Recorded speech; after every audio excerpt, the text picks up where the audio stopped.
Bom dia, bom dia, bom dia, bom dia, bom dia, meus queridos! Vamos que vamos! Bom dia! O sol já nasceu lá na fazendinha e acordou o povo do Piauí, meus queridos! Vamos para mais uma aula de finanças, meus queridos alunos. Matemática, olha só, métodos quantitativos aplicados à gestão financeira é uma das disciplinas importantíssimas para técnico em finanças. E hoje nós vamos dar continuidade ao nosso assunto de amortização. Hoje é o último dia de aula de amortização. Depois daqui, nós vamos falar de outro assunto de extrema importância, que é fluxo de caixa.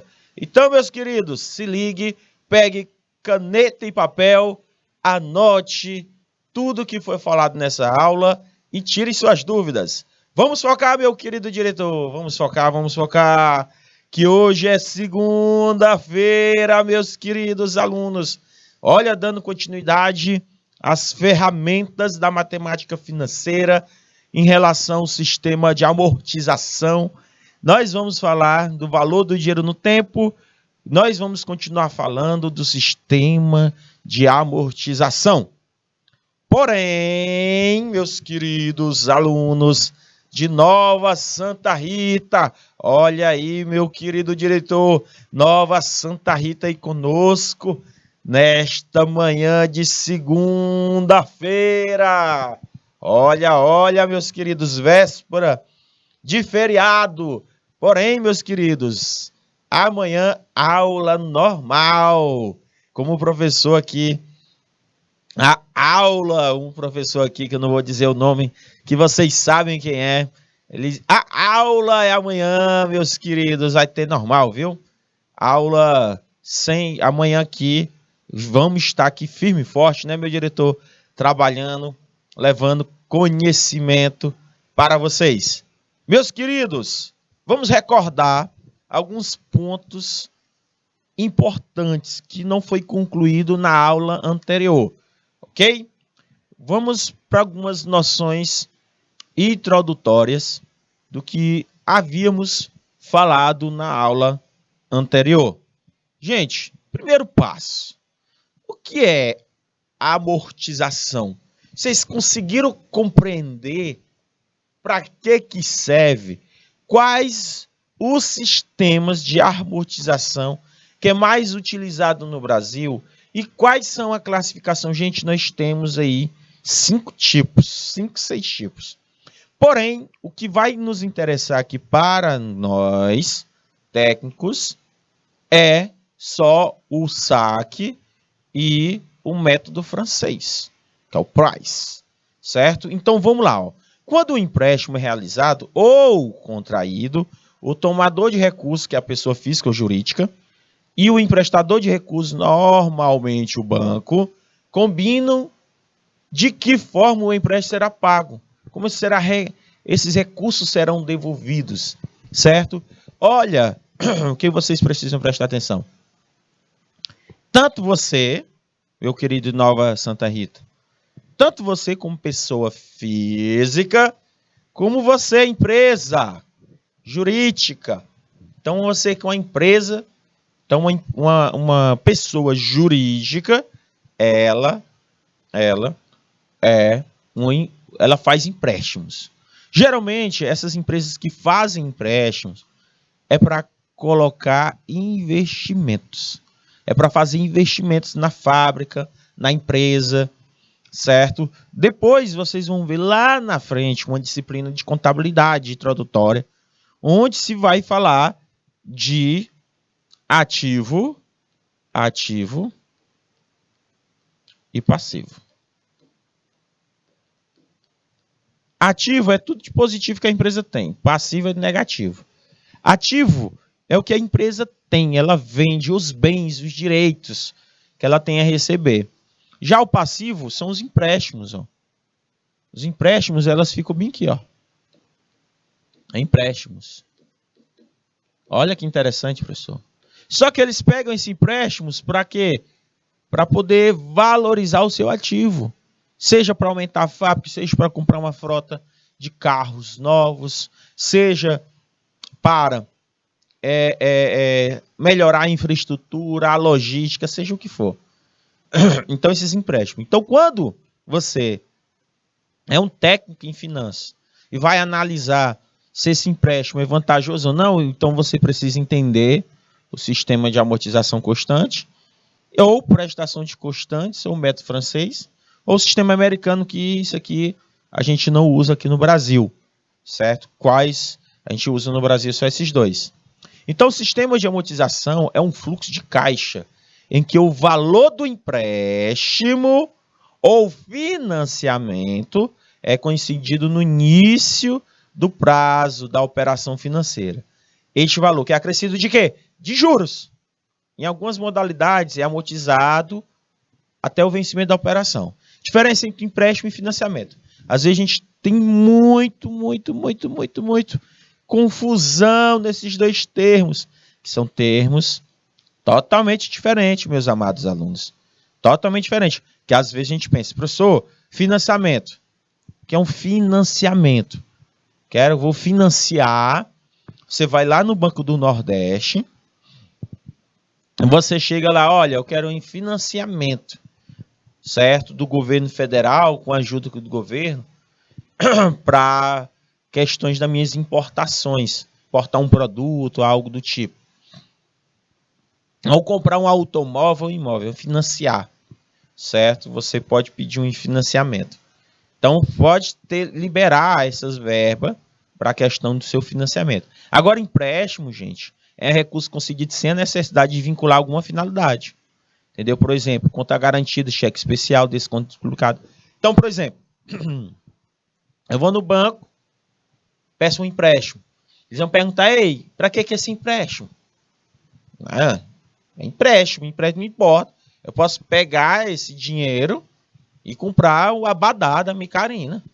Entendeu? Um exemplo aí, sair me divertindo. Esse empréstimo. Eu que lute, vai pagar. Agora, financiamento não. Financiamento tem que ter uma finalidade. Financiamento ele só é liberado se tiver finalidade, meus amados alunos. Se tiver finalidade. Se não tiver finalidade, não é liberado, certo? Então, o financiamento do Banco do Bradesco, do Banco do Nordeste, financiamento aí do Banco Nacional, certo? Do Banco Nacional de Desenvolvimento Econômico. Então, existem essa diferença, certo? Então, o sistema de amortização é um fluxo de caixa. Eita, professor, então será o nosso próximo assunto, falando de fluxo de caixa, que é o valor de empréstimo ou financiamento concedido no início do prazo da operação financeira. E este valor acrescido de juros, que chama-se de uma atualização monetária, em algumas modalidades é amortizado até no vencimento da operação, meus amados alunos. Que massa! Olha assim como é esse do ponto de vista do fluxo de caixa. Ó. Do ponto de vista do fluxo de caixa, a diferença entre diversos tipos de amortização e empréstimo está somente na forma de determinação das prestações. Pode ser pós-antecipada, antecipada ou diferida. O fluxo de caixa, certo? Ele pode ser na questão da visão do tomador e na visão do financiador, certo? Então você vai ter essas duas visões. Porém, você tem que lembrar lá do assunto anterior, que é pós-antecipada, antecipada e diferida, meus amados alunos. Que seria isso, professor? Pós-antecipada, antecipada e diferida. E diferida, meus amados alunos. Vamos que vamos nestas questões. O que seria essas séries de pagamento? Gente, isso aí é séries de pagamento pós-antecipada, certo? Isso vocês precisarão dar uma revisada em série de pagamentos, tá? Série de pagamentos. Existe série de pagamentos pós-antecipada e antecipada. São aqueles, gente, o que seria a série de pagamentos? São pagamentos que ocorrem no fim de cada período e não na origem, tá? Por exemplo, o pagamento de fatura do cartão de crédito, famoso pagamento sem entrada, entendeu? Eu pago, certo? Com cartão de crédito, certo? E eu não dou nenhuma entrada, nenhuma, certo? Então, agora antecipado é o primeiro pagamento ocorre no momento, antecipado ocorre no momento. Então, pagamento, PMT, as prestações, eu dou entrada, ó, é 1 mais 5, entendeu? Então, você tem que dar uma entrada mais 5. Isso é uma série de pagamento antecipado. Pós-antecipada é após 30 dias. Ocorre uma carência. Para pagar daqui é só 30, 60, 90 dias, sem juros. Você vai lá na C&A, meu diretor vai lá na C&A, chega lá, vai comprar umas roupinhas bacanas. Aí a moça, senhor, vamos fazer o cartão. Aí o meu diretor, fazer o cartão? Quanto é que eu ganho de limite? Olha, você tem 5 mil reais de limite. Aí meu diretor se anima. E ainda, meu diretor, você vai ter 30, 60, 90 dias para pagar a primeira. Não é massa? Porém, meu querido, existe algo aí que você precisa saber. Existe uma taxa de juros, certo? Existe uma taxa de juros embutida. Quando o primeiro pagamento ocorre no momento, quando ocorre na entrada, ou quando o primeiro pagamento ocorre após um negócio, um período, existem umas taxas que pode ser diferenciada ou não, meus queridos. Então, a série de pagamentos, ela é considerada uniforme, onde esse valor é bem interessante, esse valor é igual para todos. Então, deu para entender, meus amados alunos? Então, os juros que são embutidos aí, meus amados alunos, são devidos sobre o saldo devedor do mês anterior. Logo, se não há saldo devedor, não há juro. Ah, professor, então o sistema de amortização é só quando eu estou devendo? Exato. Então, saldo devedor, isso aqui são algumas características comuns que vocês nunca, jamais devem esquecer, meus queridos alunos de Landres Sales, Nova Santa Rita, Joaquim Pires. Estão conseguindo me entender? Santo Antônio de Lisboa. Vocês, como técnicos, futuros técnicos em finanças, vocês, para entender o sistema de amortização, precisamos entender essas características comuns de todos os sistemas. A partir daí, é só uma revisão, para a gente encerrar esse assunto, essa aula de hoje. Então, o saldo devedor do mês corrente é calculado com juros, prestação e saldo atual. Em financiamentos de médio e longo prazo, o saldo devedor do mês corrente é atualizado monetariamente, com um índice pré-determinado. Opa, professor, peraí, professor. O senhor falou índice.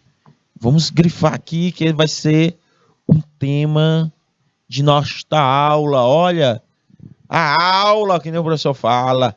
Nosso professor, entendeu? Eu gosto muito dele, entendeu? É um professor marcante na vida de um aluno. Então vamos lá. Presta atenção, meus amados alunos. Um financiamento de médio e longo prazo, saldo devedor do mês corrente atualizado de maneira monetária, com índice pré-determinado, que são índices econômicos. Antes de calcular o juro, existem financiamentos que são atualizados de acordo com os índices ou indicadores econômicos, que eu pedi até para vocês darem uma olhada, que a gente vai ver já já. Eu coloquei um slide especial só sobre esse assunto. Por quê, meus amados alunos? Porque a gente tem que trabalhar de acordo com a realidade da administração financeira. Como assim, professor? Pai, se você for comprar um imóvel hoje, pensando que não existe atualizações de indicadores econômicos, você está por fora. Como é que você vai pedir um financiamento para a sua empresa, sendo que você não entende, meu técnico em finanças, sobre o que é indicador econômico? Você pode dar um tiro no pé, porque você pode imaginar que os indicadores econômicos não tem nada a ver com dinheiro. Tem, gente. Por isso existe o valor do dinheiro no tempo. O valor do dinheiro no tempo envolve esses índices econômicos. Então, por isso que a amortização é a diferença entre a prestação e os juros. Portanto, a soma dessas amortizações e juro é igual à soma das prestações. Por isso que tem que ter, gente, ó.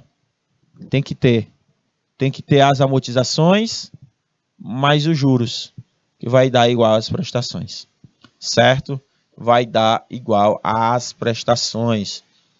Então, o saldo devedor, outra característica, o saldo devedor ao final da operação deve zerar com a fórmula saldo inicial, soma das amortizações, é igual ao saldo final.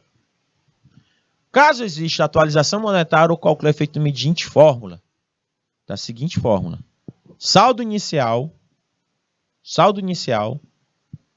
vai ser a soma das parcelas de atualização monetária menos a soma das amortizações, que vai dar igual ao saldo final. Ah, professor, que legal. Então quer dizer que existem atualizações monetárias em relação às parcelas? Existem. Aí você tem que ver quais indicadores econômicos que seu financiamento segue. Financiamento do imóvel, existem indicadores econômicos como a taxa Selic, certo? Amortização, professor. Termos técnicos que vocês precisam entender. O que é capital financiado? Saldo devedor inicial, que é o capital financiado. O que é amortizar? Pagar, devolver o capital financiado. Como eu já falei para vocês. Pagar. Tem que pagar. Você vai lá na mercearia, lá em Landres Salles, na mercearia do seu Zé. Ou do seu Raimundo. Ô, seu Raimundo, como é que tá o senhor? Ô, meu filho, tô bem. Mamãe pediu para pegar aqui uma lata de óleo. No tempo, é o novo. Tempo da lata de óleo, é o novo. Na minha época era assim, quando tinha mercearia. Aí pegar 3 pão, como a gente falava. Não é 3 pães, não. 3 pão, a gente falava assim. Me dá 3 pão e um refrigerante Simba. Era Simba com pão.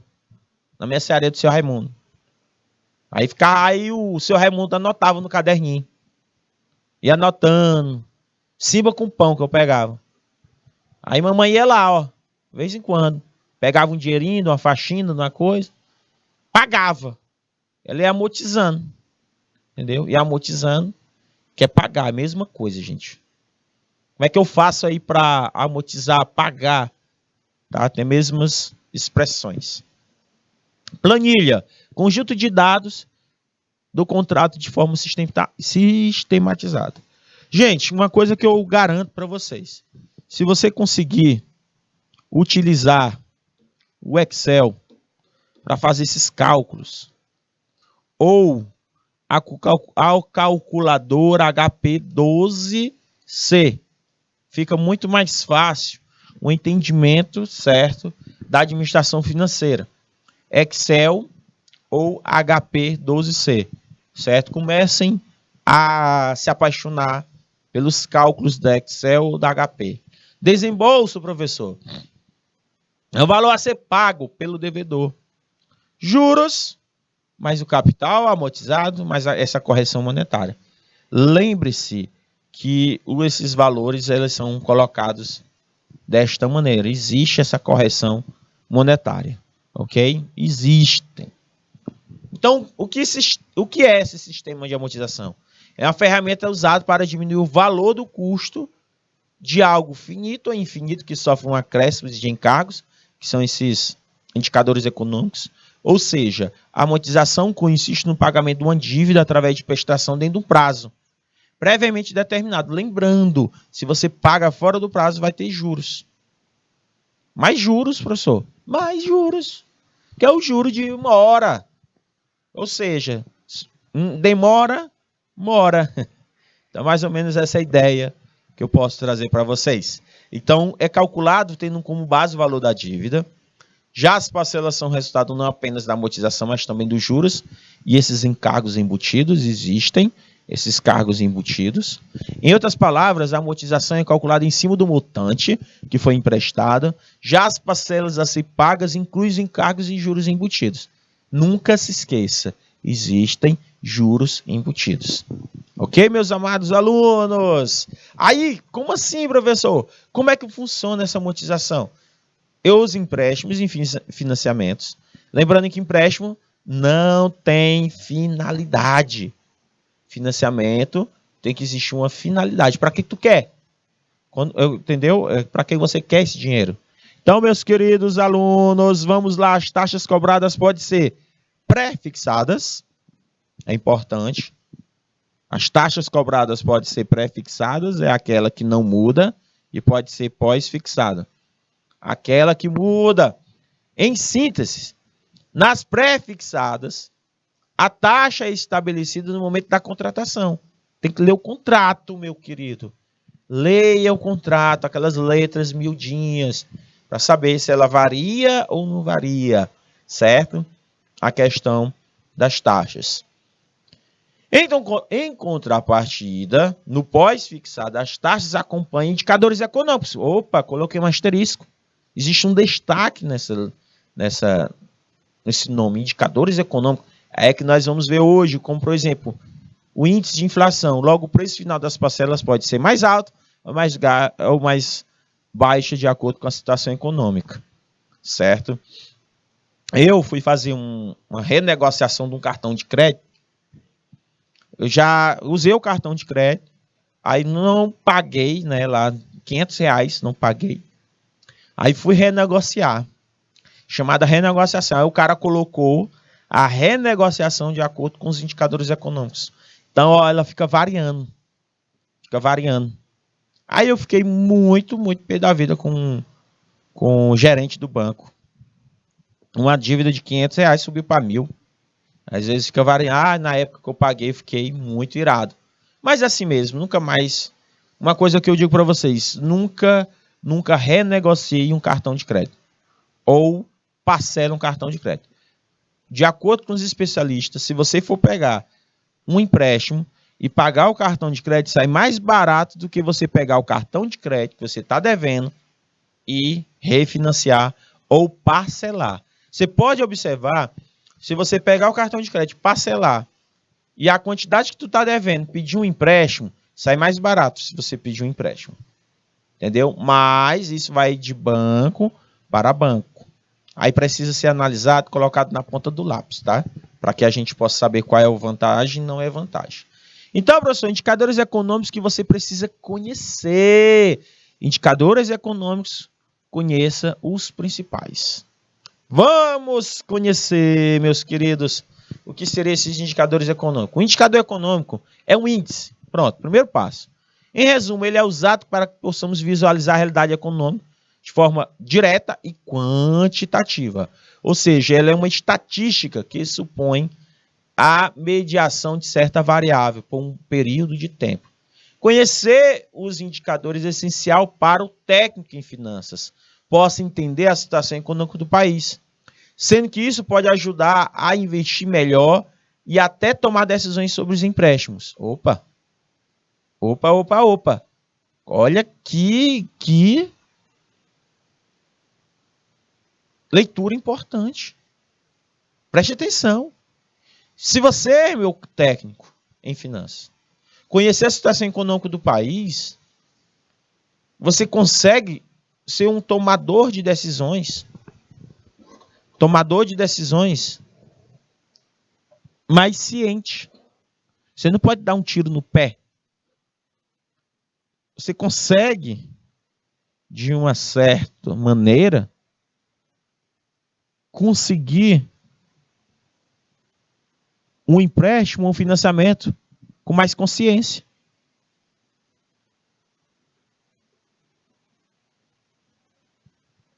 Aí você pergunta, mais consciência, sim. Vamos lá. Preste atenção. Pulo do gato. Por que os investidores precisam saber o que são indicadores econômicos? Você é técnico.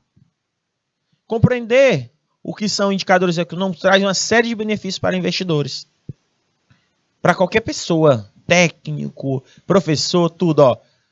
Por quê? Porque ele opta pelas aplicações financeiras que protegem da inflação. Opa, olha só, vou grifar aqui, ó.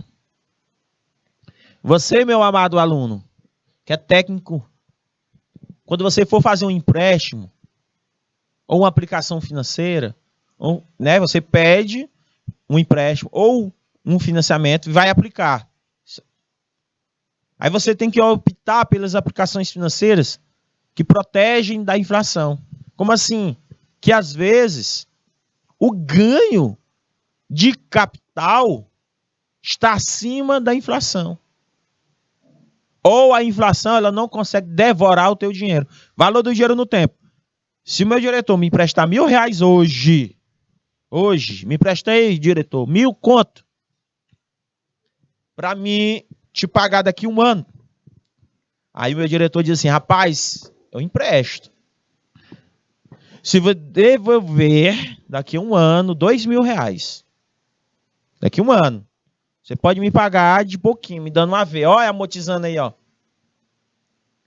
Ele pode dizer em prestações iguais ou em prestações variadas, né? Então ele diz, ó, me paga aí 10 de 200 conto aí. 10 de 200 conto. Aí eu concordo com ele, ele faz o contrato, né, para assinar. Não precisa nem fazer o contrato, basta, meus amados alunos, eu assinar a nota promissória. Notinha promissória já é válido no contexto jurídico para ele me cobrar na justiça. Agora, se o contrato for boca a boca, não adianta. A justiça não vale para nada, não vale nada. Contrato verbal. Vale nada. Tem que ser escrito. Ou através de uma nota promissória. Aí o que acontece? Eu pego esses R$2.000, ele pega esses 2.000. Daqui a um ano, esses 2.000 está valendo 2.000 conto. Porque se ele receber R$1.000 de volta daqui a um ano, esses 1.000 é como se estivesse valendo 800 a R$750. Como assim, professor? Não entendi. R$1.000 hoje, no valor presente, não vai ser o mesmo valor de compra no valor futuro daqui a um ano. Por quê? Devido à inflação. O que é inflação? Aumento de preços. Aumento de preços. Certo? Que existem, de acordo com a economia, vários fatores que fazem com que ocorram os aumentos de preço. Então, é importante para isso, a gente entender que tipo de aplicações financeiras que protegem da inflação. Identificar os mercados e novas oportunidades de investimentos. Eu vou identificar mercados e novas oportunidades de investimentos através do indicador econômico. Eu vou ver o que é o mercado melhor para investir. Vou ver quais oportunidades de investimentos. Certo? Por exemplo, quando a taxa Selic está alta, aí tu vai lá tu vai investir numa corretora. Aí tu diz assim, rapaz, eu vou investir na taxa Selic, no Tesouro Direto. Porque está alto, compensa, traz uma maior rentabilidade. Então é uma oportunidade de investimento. Vocês estão conseguindo compreender? Quando eu invisto em algum produto, certo? Do mercado financeiro, algum produto, seja uma letra de crédito, uma letra de câmbio, algo do tipo que varia de acordo com esses indicadores econômicos, e o ganho de capital real é maior do que a inflação, perfeito, eu vou investir. Por quê? Se a taxa Selic baixou, opa, peraí. Então não vale a pena eu deixar meu dinheiro no Tesouro Selic. Diversificar a carteira com eficiência. Gente, quando você aí que está me ouvindo, pretende investir futuramente, diversifique sua carteira. O que é diversificar a carteira? Invista em renda fixa e renda variável. Existem 2 tipos de renda. Renda fixa é aquilo que é o ganho de capital que você vai saber, você inicia um determinado investimento e você sabe mais ou menos quanto vai ganhar no final. Isso é renda fixa. E outra, a renda fixa, o risco é menor. É menor. Existe risco, professor, em todos os tipos de investimento na Bolsa de Valores? Existem. Só que existe um que é mais agressivo, um que é mais conservador e um que é mais moderado. Por isso, nós precisamos saber qual é o teu perfil de investidor. Existem. Toda corretora, antes de você abrir uma conta em qualquer corretora, eles pedem para você fazer um questionário socioeconômico para poder identificar que tipo de corretor você é, ou que tipo de investidor você é. Se você é mais conservador, que é aquele que não tem medo, né, de perder dinheiro. Moderado é aquele que fica com o pé na frente e outro atrás. E o agressivo não, meu amigo. Ele investe sem medo e quer ter um maior ganho em curto prazo. Por isso que o agressivo e o moderador investe mais em ações. Ou seja, investem mais em renda variável. Então, diversificar a carteira é mesclar o que é renda variável e renda fixa. Explicando, meu caro técnico em finanças. Explicando, pessoal aí de Nova Santa Rita, de Nazaré, Santo Antônio de Lisboa, Joaquim Pires, Landre Salles. Preste atenção. Na Bolsa de Valores, se você quer futuramente investir, só existem 2 tipos de renda. Só existe renda fixa e renda variável. Explicando o que seria renda fixa. Renda fixa, se tu investe R$1.000 hoje, em 2000, se tu for resgatar em 2023, ele vai dizer mais ou menos que tu vai ganhar 1.110. 1.110. Então, em dezembro de 2023, teu resgate vai ser 1.110. Isso é uma renda fixa. Você sabe mais ou menos quanto é que você vai receber. Por exemplo, o Tesouro Selic, quando tu investe no Tesouro Direto, ou seja, tu empresta dinheiro para o governo federal, ele te diz mais ou menos quanto é que tu vai ganhar. Agora, a renda variável, não. Meu diretor investe na Ambev. Na Ambev, uma ação custa R$10, fracionada. Aí, hoje ele compra, amanhã já custa 9. Ele perdeu R$1. Amanhã custa 12. Opa, ele ganhou R$2. Ele fica variando, em hora, até fechar a Bolsa de Valores. A Bolsa de Valores, ela abre 10 da manhã e vai até às 17 horas. Certo? Isso porque, professor, as negociações que ocorrem de ações, de compra e venda de ações.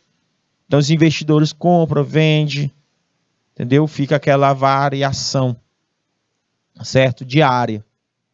Então, meus queridos alunos, você pega e investe R$1 milhão. R$1 milhão. Quanto é que eu vou ganhar, professor, de renda variável numa empresa X? Entendeu? Então, meus amados alunos, a gente tem que tomar bastante cuidado com essas questões que eu estou colocando aqui para vocês. Posso investir, professor, em grande quantidade? Posso investir em menos quantidade em renda variável? Aí você precisa ter conhecimento de indicador econômico, precisa ter conhecimento de contabilidade, precisa ter conhecimento em análises de indicadores, como é de liquidez líquida, corrente, Porque investir numa renda variável precisa de um conhecimento muito maior. Renda fixa, não. Você que quer iniciar a investir, começa com renda fixa, tá? Não vai para renda variável, não. Prever as tendências de crise ou cenário de aceleração econômica. Opa! Você vai ver a questão da crise, por exemplo. Não sou eu que estou dizendo. São os estudiosos da área. Até 2023, meu diretor, nós vamos viver essa crise econômica. Nós estamos vivendo hoje. Aumento de preço.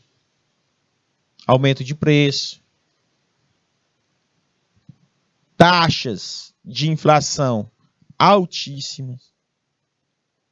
Você quer comprar um carrinho agora? Segura um pouquinho. Se você for financiar. Quer comprar uma casa agora? Segura as pontas aí um pouquinho. Aguarde. Se você for na concessionária hoje, um carro popular, nem existe mais carro popular, tá, gente? É maneira de dizer, não existe. Se você for comprar um carrinho financiado, básico do básico, você tá 110, 130. Aí como é que é, professor? Por quê? Inflação. Indicadores econômicos que influenciam no preço final desse produto. Ave Maria, professor. Eu me lembro que um carrinho dava para tirar até 70 mil no carrinho. Dá não. Isso eu estou dizendo se você for fazer uma pesquisa agora, para ver quanto é que está um carrinho. Então, meus amados alunos, nós temos que aprimorar as estratégias de investimento para tornar a nossa tomada de decisões mais assertivas. Ah, professor, beleza. Então, vamos por 10 exemplos de indicadores econômicos, de acordo com a associação, certo? Ambima. Conhece? Já ouviu falar na Ambima? Alguém? Vocês precisam conhecer. Entra no site da Ambima, site que é a Associação Brasileira de Entidades, certo? Associação Brasileira de Entidades, eles dão até certificação. Essa Associação Brasileira de Entidades, do significado dela. Associação Brasileira de Entidades do Mercado Financeiro e de Capitais. Associação Brasileira de Mercado Financeiro e de Capitais. Ambima. Ela traz 10 exemplos de indicadores econômicos. 10. Vamos lá, professor. CDI, dólar e euro. Tudo isso aí varia de acordo com os seus investimentos. O certificado de depósito interbancário é um título de curtíssimo prazo, um dia útil. Ele se baseia em empréstimos feitos em instituições financeiras para fechar o caixa no azul, ou seja, ele é visto como indicador porque revela os juros médios das operações entre bancos. Professor, não entendi. Explique em outras palavras. Gente, é o banco emprestando para outro banco. Ei, Banco do Brasil, quanto é que tu tem aí? Rapaz, eu tenho 1 milhão, sobrou. Rapaz, eu fechei no vermelho, me empresta aí. E eu fechei em 750 mil. Tu fechou em 1 milhão e 250. Vamos, me empresta os 250 para nós fechar igual. Isso aí é o CDI, ó. Préstimo de curtíssimo prazo entre eles. Uma instituição financeira ajudando a outra para fechar o caixa no azul. Isso gera um índice chamado de CDI. Então, existem financiamentos ou investimentos que variam de acordo com o CDI. Vocês estão conseguindo me compreender? Que varia de acordo com o CDI. Ah, professor, legal. Eu não sabia que os bancos se ajudavam. Eu pensei que cada um era por si. Não, meus queridos. Negas. Eles não fazem isso. Um ajuda o outro. Certo? Então, se você vê esse negócio de CDI, hoje você sabe o que significa. Certo? Que ele varia. Professor, beleza. Se quando a gente entra lá no site do banco, certo? Por exemplo, professor, se a gente guardar dinheiro na Nubank, exemplo, se a gente guardar dinheiro na Nubank, ele faz um rendimento, ele rende, ele diz quanto é o rendimento. Como assim, professor? Se você for lá em guardar dinheiro, lá no Bank, vai aparecer assim, ó. Só para vocês entenderem, vai aparecer assim, ó. Guarde dinheiro aqui, que você vai ter 100% de CDI. Olha só. Agora vocês sabem. Como assim, professor? Se tu pegares, meu diretor, R$100 do teu dinheiro e tiver uma conta na Nubank, e se tu botar para guardar, ele vai render 100% de CDI. O que é isso? Toda vez que os bancos emprestam dinheiro entre eles, o teu rendimento vai ser ao ano. Então, R$100 pode render em um ano 100% de CDI.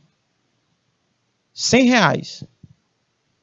Então, a probabilidade de eu ganhar 10 conto é grande demais. Só que tu tem que manter teu dinheiro guardado. Aí a Nubank, ela diz quanto tempo que você tem que manter guardado para te dar esse rendimento.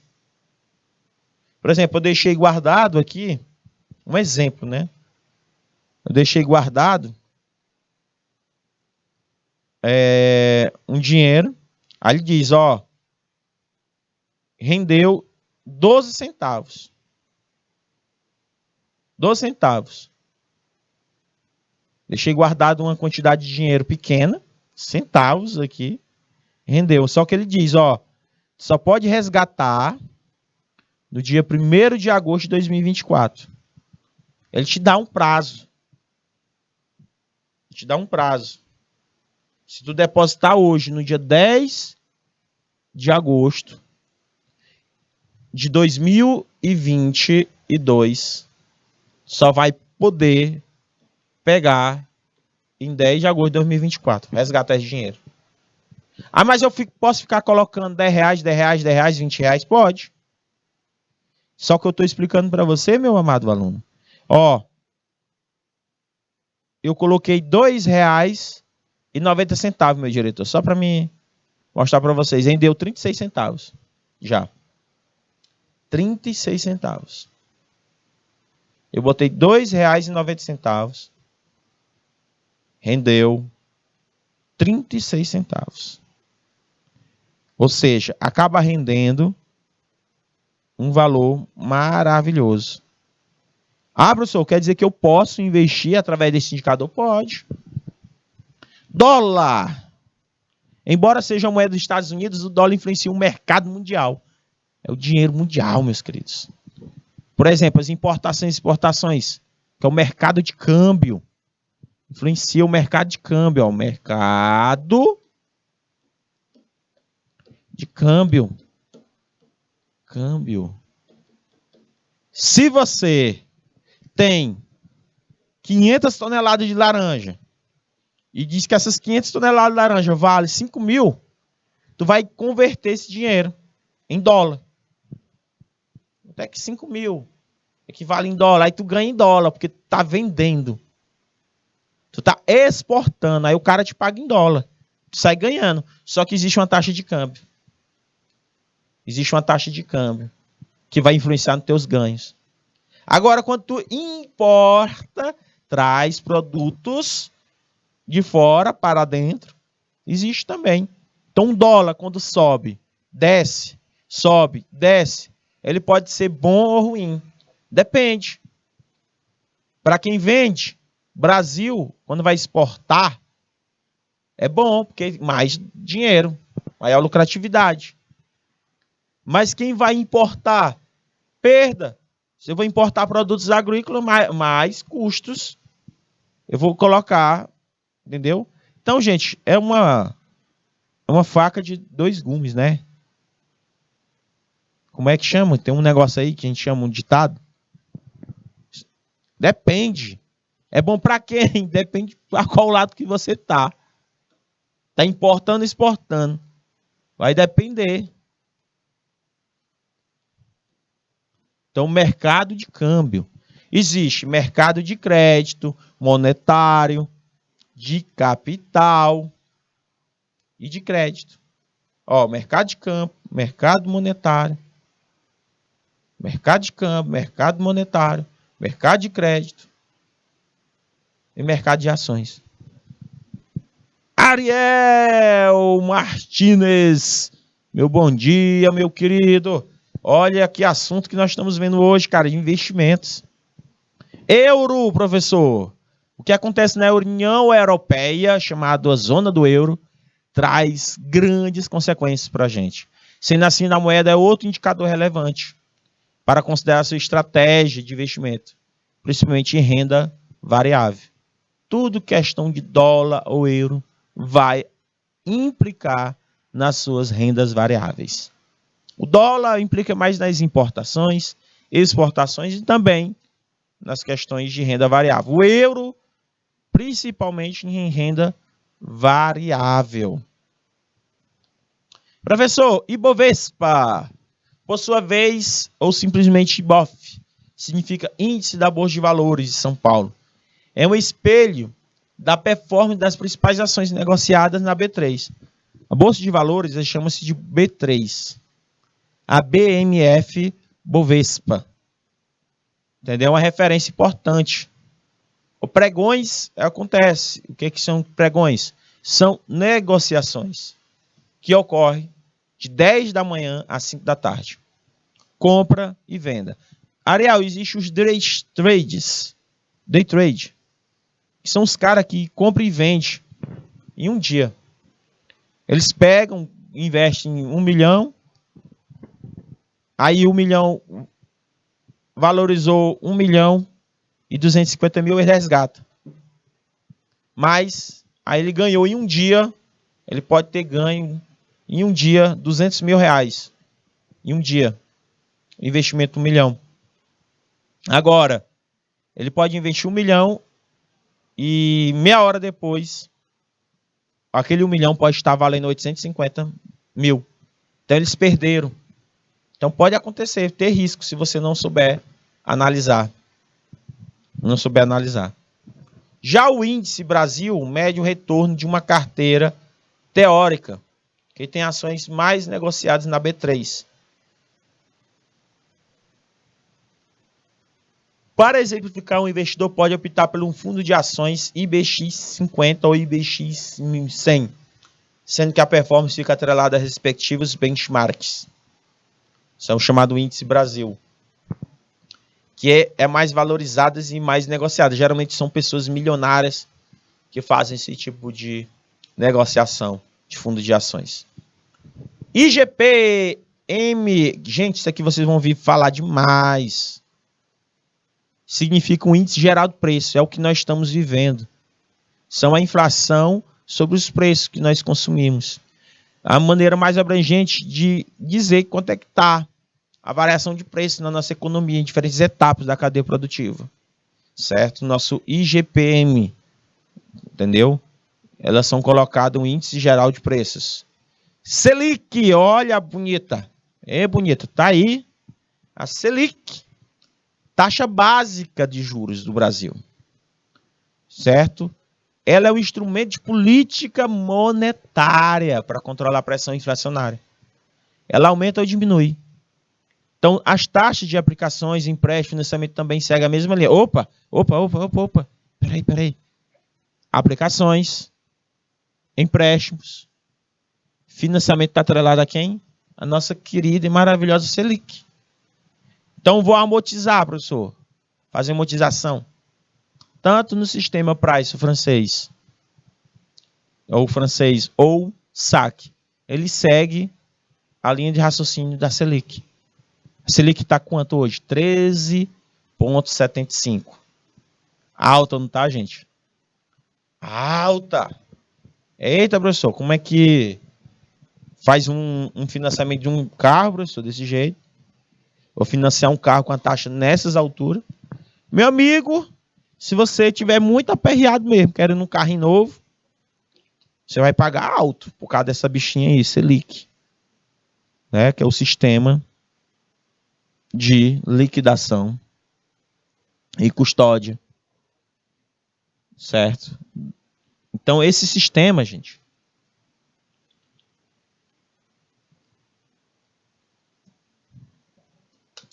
envolve, se ela diminuir, é bom para fazer empréstimo, é bom para fazer financiamento, é bom. Agora, se ela sobe, é bom fazer aplicações que seja atrelada à taxa Selic. Tá vendo, gente? Quando ela sobe e desce, a gente tem umas análises diferentes. O produto interno bruto mostra que o fluxo de bens e serviços finais da região. O que significa produto interno bruto? Tudo que é produzido, gente, de novo. Professor, se vender um carro usado, gera PIB? Não. Carro usado, não. Só gera PIB se for algo novo, um produto ou serviço novo. Porque está produzindo, está tendo mão de obra. Está utilizando maquinário, usando força do homem. Então, mostra o fluxo de bens e serviços no final da região. Ela não é a soma da riqueza existente, mas ajuda a entender o aumento da produção, como a demanda de empregos, ações, investimentos. O PIB, Produto Interno Bruto, certo? Existe investimento atrelado a ele. Principalmente com a questão de ações de investimentos. IPCA, outro indexador, gente. Se tu for investir, tu vai ver muito Selic, IPCA. São indicadores que influenciam no teu investimento, né, nos teus investimentos ou no teu questão de empréstimos. IPCA, o índice de preços ao consumidor amplo, é dito como o índice oficial da inflação, verdade. Esse que é o oficial. Tá alto, viu, gente? Para resumir, ele mede as consequências da variação do poder de compra das pessoas, da família brasileira, conforme determinado um conjunto de produtos e serviços. Ah, professor, entendi. Então, o índice de preços ao consumidor amplo. Preço do arroz, do feijão, dos produtos mais comuns. A inflação. Como é que eu controlo a inflação? Aumenta a taxa Selic. As pessoas deixam de comprar. É previsível isso? Não. Mesmo com a taxa de juros alta, as pessoas estão continuando comprando carro. A amiga minha que é vendedora da Ford, ela disse que estão vendendo por mês 5 carros. Por mês. Em média. Novo, viu, gente? Em média, cada vendedor está vendendo de 5 a 6 carros mês. E vocês acham assim, professor, mas é pouco carro por mês. Meu querido, um carro que estão custando 200 mil, 250, 300, porque os carros lá, eu acho que não existe mais carro menos de 100 mil, não. Novo, não. Não existe. Então, tu imagina aí. Ela até disse, o povo teresino tem dinheiro, viu? Aí eu queria saber onde é a fonte para mim o diretor ir lá pegar, porque sei onde é não. Deu para entender? Como é que é essas questões de indicadores econômicos? Inflação, meu querido. Então, como é que eu controlo essa inflação? Aumenta a taxa Selic. Como é que eu incentivo ao poder de compra as pessoas comprarem? Diminui a taxa Selic. E por último, para finalizar, nós temos a taxa referencial, que estabelece rentabilidade dos títulos de capitalização, que é a rentabilidade PIF. Fundo de garantia por tempo de serviço. Opa, professor, quer dizer que o meu fundo de garantia por tempo de serviço, ele varia de acordo com esses indicadores. Sim, ele é uma conta, meu querido. Se você deixar ele lá paradinho, ele fica ele está rendendo. Professor, quer dizer que se eu for demitido não quiser sacar o meu FGTS, eu posso deixar lá para render? Pode. Ela é só uma conta. Sem problema. Caderneta de poupança. Também a rentabilidade é pequena. Alguns fundos de investimentos, que são fundos imobiliários. Olha, ontem, tá vendo? Ó, os indicadores econômicos. Se eu comprar $1, se eu vender, tá igual, ó. Se eu comprar, se eu vender, ó. Por quê? Porque dólar, na questão da desvalorização. Crise econômica faz com que o dólar se desvalorize. Certo? Conseguiram compreender, meus amores? Isso aqui é apenas um conhecimento básico que eu quis trazer para vocês de indicadores econômicos para que nós possamos entender este assunto ou outros assuntos futuros sobre questões de financiamentos e empréstimos atrelados aos indicadores econômicos, para a gente não vacilar na hora de fazer os cálculos. Tranquilo, meus queridos? Conseguiram entender? Então, não saia daí, que a gente volta já já com muito mais assunto, com cálculos, com revisões, tá bom? Até já!